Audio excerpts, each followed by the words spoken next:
Before we start today's episode, have you ever looked at the clock at night and suddenly realized it's way later than you thought? Oh, all the time. Especially when I say, I'm only going to watch one video. Exactly. And then somehow it's 2 a.m. and you're watching a documentary about deep ocean creatures or ancient civilizations. Or random cooking videos you'll never actually make. Honestly, nighttime is dangerous. But also kind of peaceful. That's true, actually. Nighttime feels different emotionally. Everything becomes quieter, calmer, and slower. And that's why today's topic is perfect for natural English conversation practice. Today, we're talking about your night routine, but not in a boring textbook way.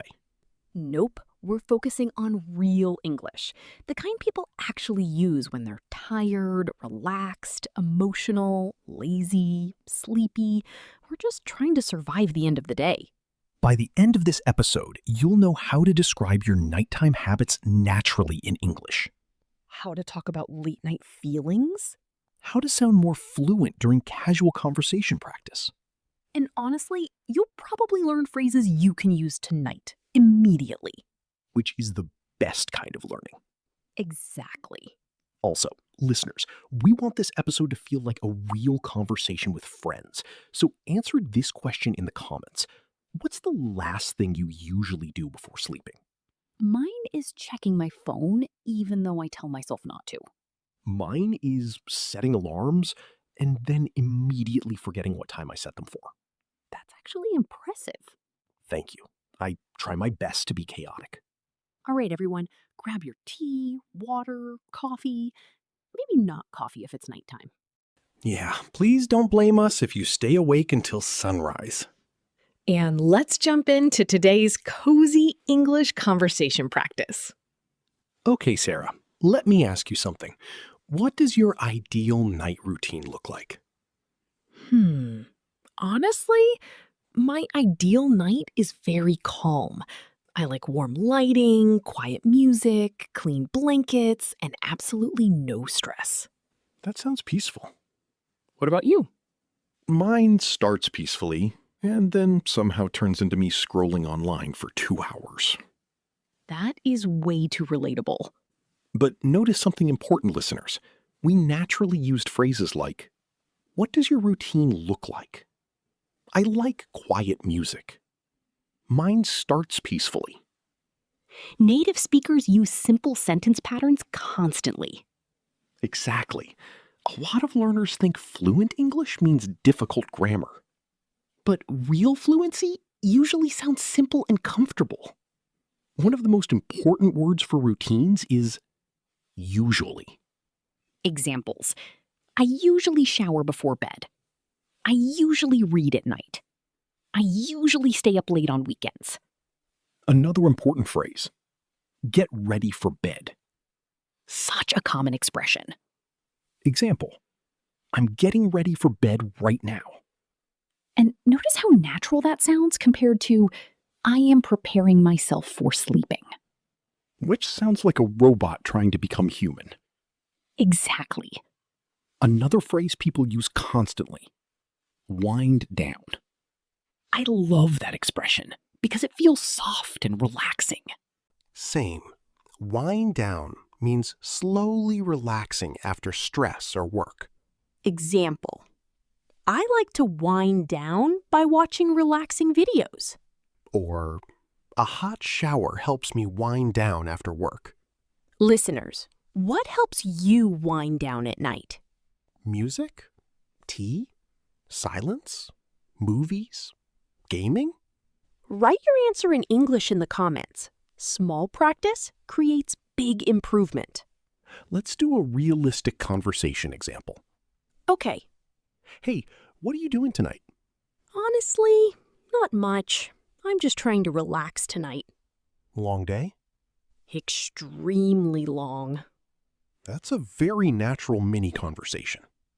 Another phrase people use a lot at night, I'm exhausted. Or, I'm mentally drained. Oof, that one feels real. especially after work, studying, or social events. Here's another common expression. My brain is fried. Which means I'm mentally exhausted. Example. After editing all day, my brain is fried. That's literally me after recording podcasts. Same after long meetings. Example. After editing all day, my brain is fried. That's literally me after recording podcasts. Same after long meetings. Listeners, repeat after us. My brain is fried. Great expression for casual modern English. You know what's funny? Everyone has a fantasy version of their nighttime routine. Oh, absolutely. People imagine, I'll sleep early. I'll read books. I'll become productive. I'll meditate. And then suddenly they're watching conspiracy videos at 1:43 a.m. Exactly. Let's talk about another super important phrase. Stay up late. Native speakers use this all the time. Example. I stayed up late watching movies. Or, my sister always stays up late texting her friends. Another important expression. Fall asleep. Example, I fell asleep on the couch. Or, it takes me forever to fall asleep. Quick grammar reminder. The past tense is not sleeped. Correct version? Slept. English really enjoys making irregular verbs difficult. It really does. Let's do a role play. Okay. Hey, why are you still awake? I was trying to sleep, but I accidentally started scrolling online. Dangerous mistake. Very dangerous mistake. What were you watching? Honestly, random videos about abandoned cities. That's how nighttime curiosity works. Exactly.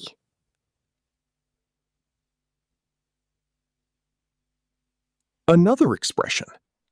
I'm about to pass out. Which means I'm extremely tired. Example. I studied for 6 hours. I'm about to pass out. Younger native speakers use that phrase a lot. Meaning, you're so sleepy, your eyes keep closing. Example. After work, I couldn't keep my eyes open anymore. Listeners, repeat. I can't keep my eyes open. Great pronunciation practice. And don't just listen silently. Speak out loud. Fluency improves faster when your mouth practices too. Okay, Sarah, let's talk about nighttime emotions. Because honestly, nighttime feelings are different. They really are. People become more emotional and thoughtful at night. During the daytime, people say. But late at night, suddenly people say, I'm overthinking everything. Exactly. Let's learn useful emotional phrases. Simple structure. I feel plus adjective. Examples. I feel relaxed at night. I feel peaceful after taking a shower. Or, I feel emotionally tired.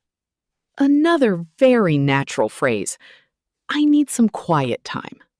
That sentence sounds soft and human. I love that phrase. Meaning, you're too mentally tired to socialize. Example.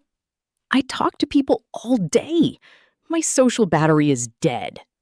Listeners, repeat. My social battery is dead. Such a modern, natural phrase. Another emotional phrase? I just want to disappear into my blanket. Dramatic, but relatable. Very relatable. Nighttime English is often softer, slower, and more emotional. Exactly. Even people's voices change at night. Unless they're losing an online argument. Which, unfortunately, happens a lot at midnight. True. Okay, imagine this situation, listeners. You had a stressful day at work or school.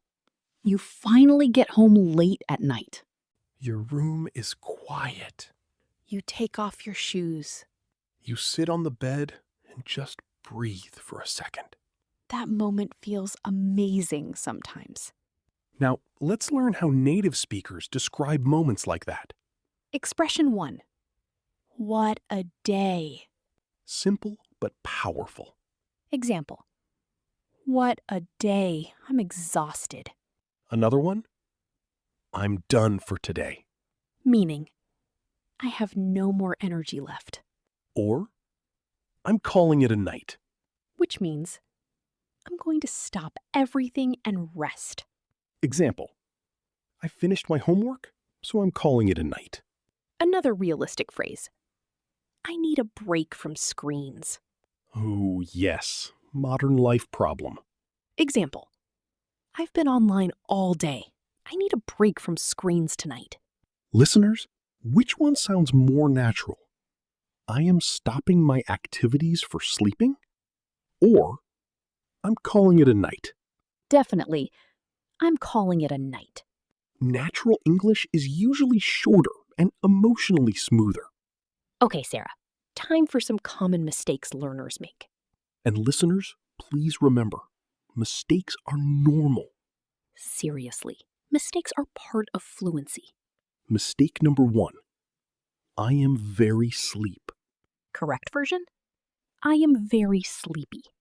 Another mistake? I see Netflix before sleeping. Native speakers say, I watch Netflix before bed. Another mistake. I close the light. Correct natural English? I turn off the light. Another one. I make my homework at night. Correct version? I do my homework at night. English has many small verb combinations that sound natural only in specific situations. That's why listening practice matters so much. Another mistake. I sleep very late yesterday. Better version. I went to sleep very late yesterday. Or, I stayed up late yesterday. Much more natural. And listeners, don't panic about grammar mistakes. Native speakers care more about understanding than perfection. Confidence matters more than perfect grammar. All right, everyone. Quick listener challenge. We'll give situations and you choose the better sentence. Situation 1. You are extremely tired. Option A. I'm sleepy. Option B. I'm sleeping. Correct answer? I'm sleepy. Situation 2. You watched videos until 3 a.m. Option A. I stayed up late. Option B. I stand up late. Correct answer? I stayed up late. Situation 3. You want to relax before bed. Honestly, this episode felt like a real late night conversation between friends. And honestly, that's the best way to learn English. Today we learned nighttime routines, bedtime vocabulary, emotional expressions, and realistic late-night conversations. All right, everyone,